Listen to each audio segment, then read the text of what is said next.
Bismillahirrahmanirrahim. Assalamualaikum warahmatullahi wabarakatuh. My name is Reski Trandi from class PBEA, and I will explain a little bit what I know about casual conversation. So after the previous material, now we are going to classroom casual conversation after the classroom conversation. So different from classroom conversation, class casual conversation happenings in our social life. It happens in a little bit more relaxing and more free rather than in classroom conversation where it's a little bit formal and kind of strict. There are couple of characteristic in casual conversation, mainly that first is opening and closing. They have opening and closing before the conversation happening. The second is choosing topics. So in casual conversation there are many topics that people can talk about, different from classroom conversation where usually it focus on one topic. Casual conversation can have a variety of topics that they can choose. Next is making small talk. So in casual conversation, people usually make small talks like asking how they're doing, but they don't really mean what they're asking. It's just something, a form of I care to you, but just to make sure that this conversation can go smoother. It's a little bit like some sort of opening kind of thing. And then there's also joking. So in casual conversation, things are a little bit casual, a little bit free, so that people, when they're talking to each other in casual conversation, can put in a little bit of joke in their conversation. This also only happens when the people we are talking with are someone that we are kind of close to. So there's a bond that already been established between the two person. They can just joke around when they are not really close to each other. And the next is recounting personal incident and experiences. So in casual conversation, usually people talk about what happened in their life, whether it's something that happened right now or maybe in the past. This can like strengthen the bond and also kind of like give information about what the people or what the person are currently doing in their life, so that it's a little bit more of a giving information to someone else about how are you doing this time around. And next is employing turn taking. So there are also turn taking in casual conversation, just like in classroom conversation. But the difference is here is that turn taking in casual conversation only happens in a certain way. So in classroom conversation, turn taking happens when uh, the teachers ask a question, and then after asking a question, the teacher will allow the students, and the way they can student can uh, respond to the teacher is by raising their hands. Meanwhile, in casual conversation, turn taking happens uh, a little bit natural. So how it works is that turn taking happens by uh, first person talk first, and then after talking, when they're stop talking or there's like a silence, that's when you know the second person can talk.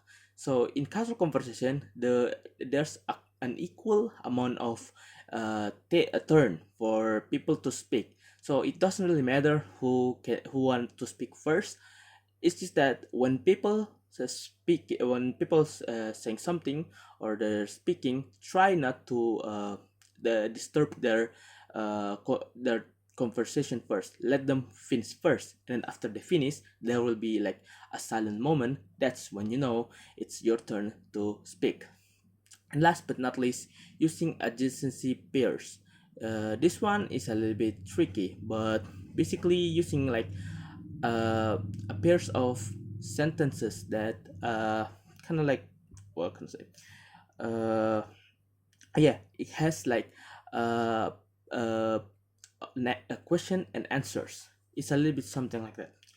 So by learning this causal conversation, we can uh, we can find out that there are something a little more complicated than just normal talking to other people. There's also another advantage that people can learn in this in learning casual conversation, and that is they will able to recognize what type of communication, whether it's formal or informal, matches the situation. The second is they will be able to identify types of utterances used by the native speakers under a certain condition, whether it's formal or informal. If they speak under a similar condition, some other time the student will able to express because they know someone else speak in that situations. So by learning this, we also found out that in casual conversation there are the formula of IRF. It's the initiation, response, and feedback. For example, in this conversation, so the first person say, "Are you busy?" The second person answer why. It goes on, "I'm going for a drink. I've got exam to mark. That's too bad." So in casual conversation, instead of this normal initiation, response, and feedback, usually people respond with a questions, meaning that instead of saying yes or no, people can say why as a response.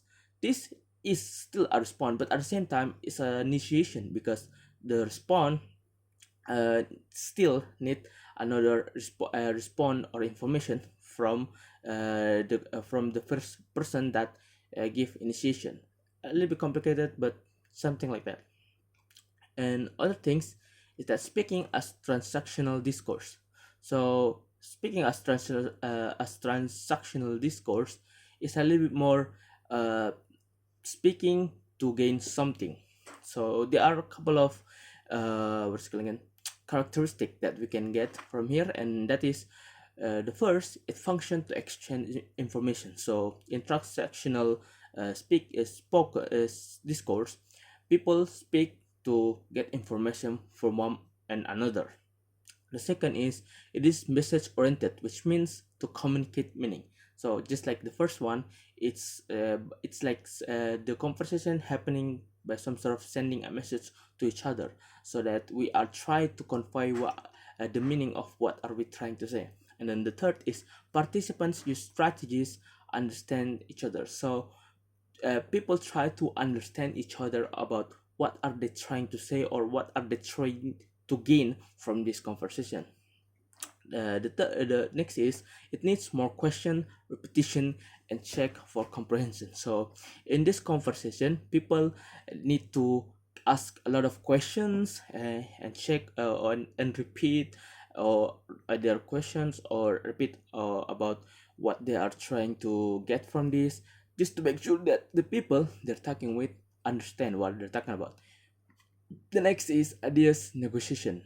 So usually in transactional uh, speaking, that they are doing negotiations. So the first person try to negotiate with the others so that they can find like a common ground.